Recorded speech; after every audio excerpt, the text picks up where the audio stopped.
सारी दुनिया की गर्मी और ज्यादा लगभग 4 डिग्री सेंटीग्रेड तक बढ़ जाएगी। और अगर ये गर्मी बढ़ गई सारी दुनिया में, तो वैज्ञानिकों का ये कहना है कि उत्तरी ध्रुव पर जो बर्फ जमा है वो बर्फ बहुत तेजी से पिघलना शुरू हो जाएगी। हमारे भारत देश में जो हिमालय में ग्लेशियर हैं, ये ग्लेशियर पिघलना शुरू हो जाएंगे। अगर उत्तरी ध्रुव की बर्फ पिघलती है और हिमालय के ग्लेशियर पिघलते हैं, तो नदियों में पानी बहुत ज्यादा आएगा। और नदियों में पानी का अगर सतह बढ़ती है, तल बढ़ता है, तो ये बढ़ा हुआ नदियों का पानी अंत में जाके समुद्र में मिलेगा, तो समुद्र में पानी बढ़ जाएगा।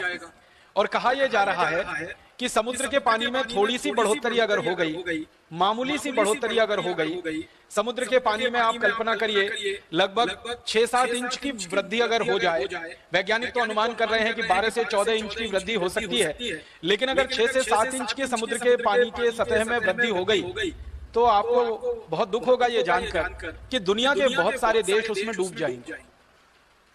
और दुनिया के देश जो डूबेंगे उनमें भारत का भी बहुत बड़ा इलाका है जो समुद्र में डूब सकता है।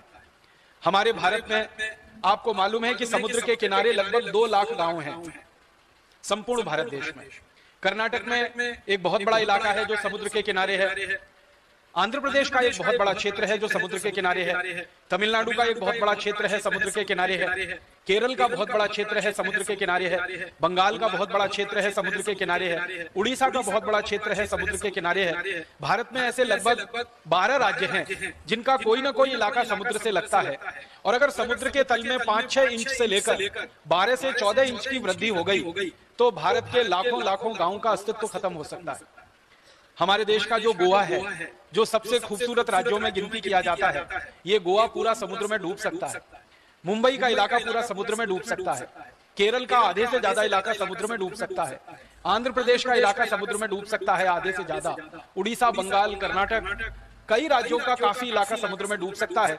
अगर संख्या में गिनती करें तो भारत के 2 लाख गांव के लिए खतरे की घंटी है। भारत के 2 लाख गांव के अस्तित्व के लिए बहुत बड़ा प्रश्न खड़ा होता है।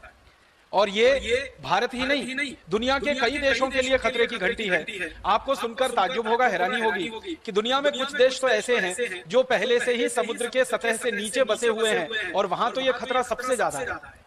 एक छोटा सा देश है यूरोप में, उसका नाम है नीदरलैंड, हॉलैंड। ये देश तो समुद्र के नीचे बसा हुआ देश है। ज्यादातर स्थानों पर आप जब जाते हैं ना, तो वहां लिखा रहता है कि ये समुद्र के तल से इतना फीट ऊपर है, ये समुद्र के तल से इतना मीटर ऊपर है। हॉलैंड में जब जाते हैं तो वहां लिखा रहता है कि ये समुद्र के तल से इतना फीट नीचे है, या समुद्र के तल से इतना मीटर नीचे है। तो हॉलैंड जैसे देश जो पहले से ही समुद्र तल के नीचे हैं, उनके अस्तित्व को तो और भी बड़ा खतरा है। अगर